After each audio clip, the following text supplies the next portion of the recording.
The small black kitten rubbed up against Phil's leg. Where did you come from, boy? He asked. Phil scratched between the ears of the kitten, who turned his head to gaze up at Phil. Yikes! Phil stood up quickly, repelled by one of the kitten's eyes. It was not right at all, milky white and unseen. What is that? Asked Becky. Phil's older sister had been sitting next to Phil in their new backyard. Something's wrong with that nasty cat. This whole neighborhood is weird, including the pets. I bet all these houses are filled with weirdos. I've had it. I'm going in.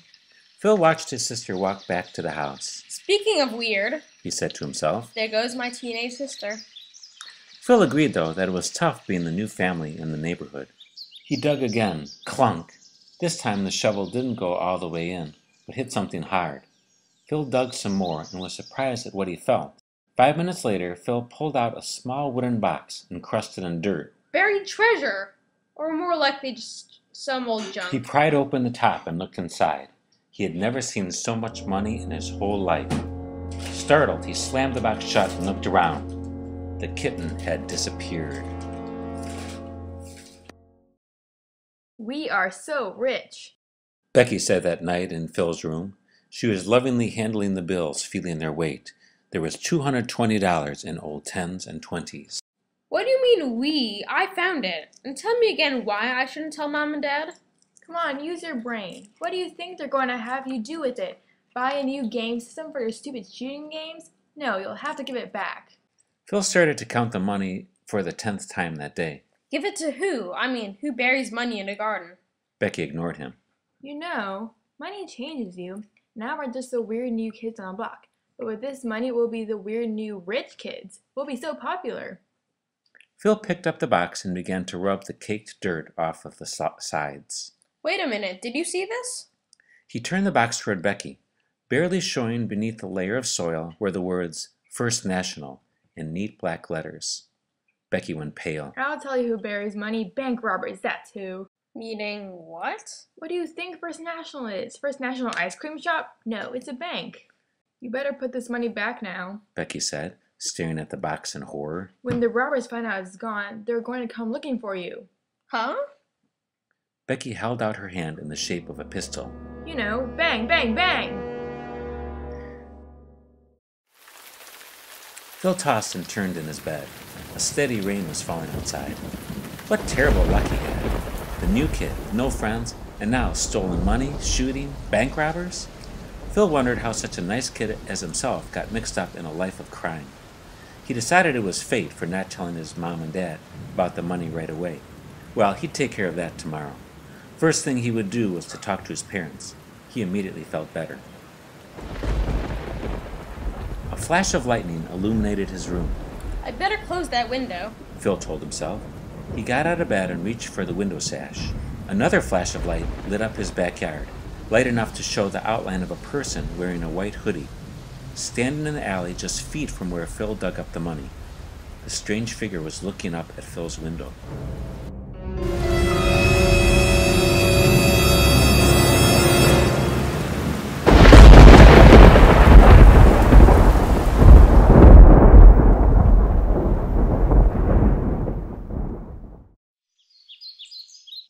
The next morning, Phil was exhausted from his rough night.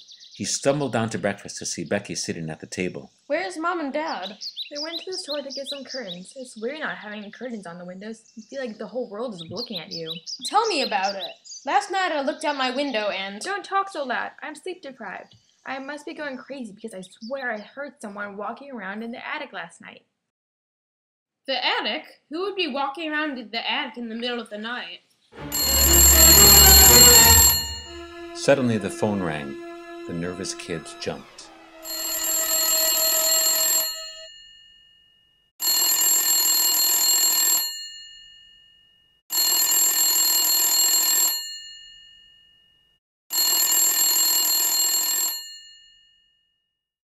Becky and Phil looked at each other. I guess you better get it. Me? Why me? Maybe you should get it. It's probably the bank robbers. They'll want to be speaking to you, I'm afraid. What a nice sister you are. Phil gingerly picked up the phone like it was dynamite. Hello? Phil, it's Mom. Oh, thank goodness. Mom, I have something to tell you. will be home soon, Phil. We can talk then, but now I need you to do me a favor. Go next door and borrow Mr. Singh's tape measure. You know, the unit right next door. I talked to him this morning, and he said he'd leave it just outside the front door. Go get it and then measure the height of the living room window. I want to make sure these curtains are long enough. Okay, Mom, but hurry back. I need some advice. Phil hung up and talked to Becky. Come on, you and I are going to meet some of our weird neighbors. The siblings walked up the steps of their next-door neighbor's porch. Just then, the front door creaked open, and an old lady dressed in a brightly covered wrap opened the door. Oh, hi. We're from next door, and... The lady interrupted Becky by uttering some strange words, then drew out a tape measure and presented it to the kids.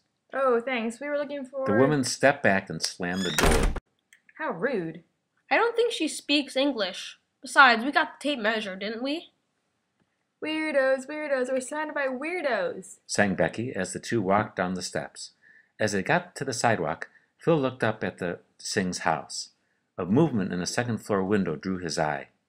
A teenage boy ducked out of the way as Phil met his eye. It happened so fast, but Phil was sure of it. He was wearing a white hoodie.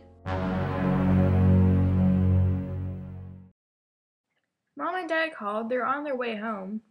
Becky announced as she walked into Phil's room. Phil was standing by his dresser, counting the money yet again. Are you sure you want to share your little secret with Mom and Dad? We'll have to kiss your stolen money goodbye. Don't say it like I stole it myself. Besides, aren't you forgetting the bank robbers? Remember? Phil made a gun out of his hand. Bang, bang, bang. I'm just saying. Just then the doorbell rang. Come on, let's go tell them, said Phil as he carefully put the money back in the box on his dresser. He closed the door behind him. I can't wait to get this off my chest. The kids ran down the stairs and Phil swung the door open. Thank goodness you're home, He stopped, his mouth open. The shape of the boy next door filled the doorway. He was wearing a white hoodie. Before Phil thought to slam the door, the boy spoke. Hey, I'm Ronnie from next door, he said, motioning with his thumb. I'm looking for Robert.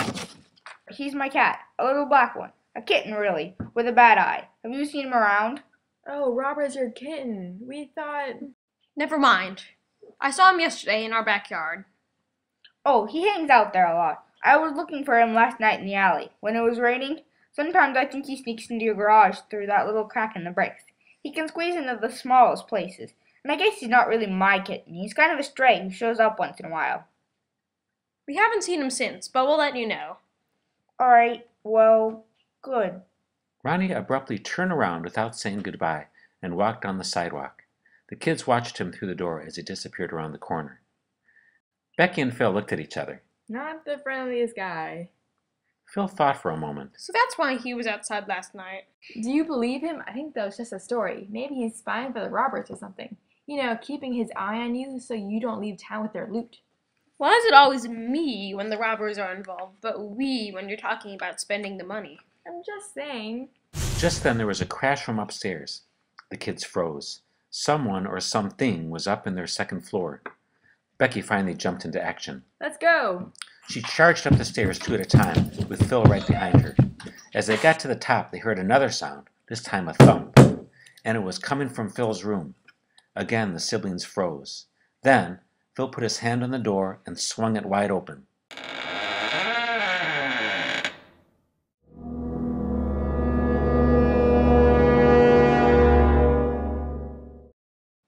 There was nobody there.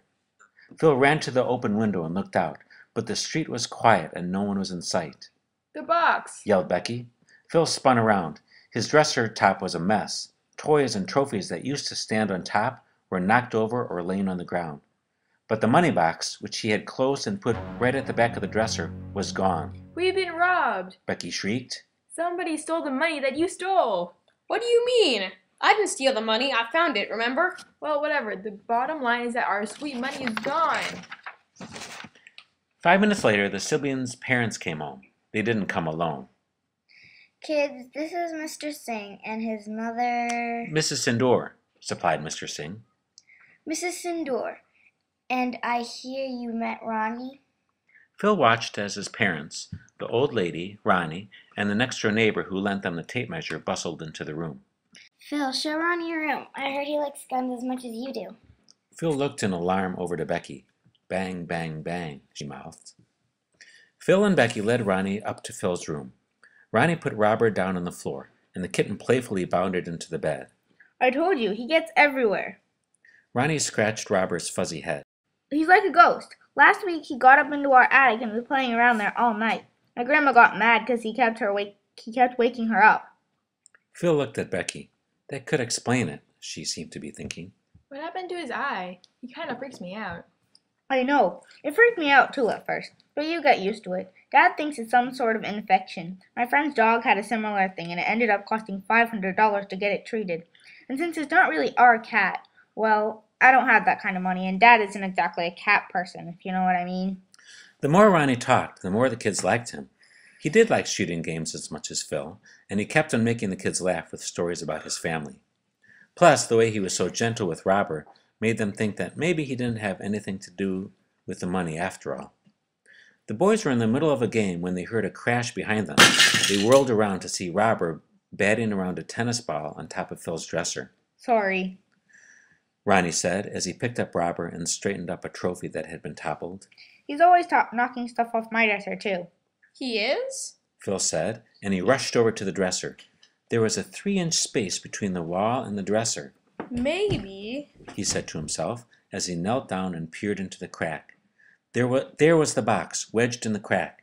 He squeezed his hand in and snatched it. Look what I found, he proclaimed, holding up the box to Becky. She didn't respond, but instead was staring intently out the window. She pointed. I've never seen that before. Phil ran to the window and looked. Across the backyard, just below the eave of the garage roof, was an old metal sign bolted to the wall.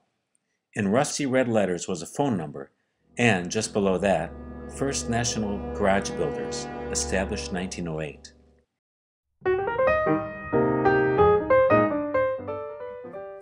Money does change you, Phil thought, just not in ways you expect. After hearing the whole story and scolding the kids for not telling them sooner, their parents looked up First National Garage Builders on the internet.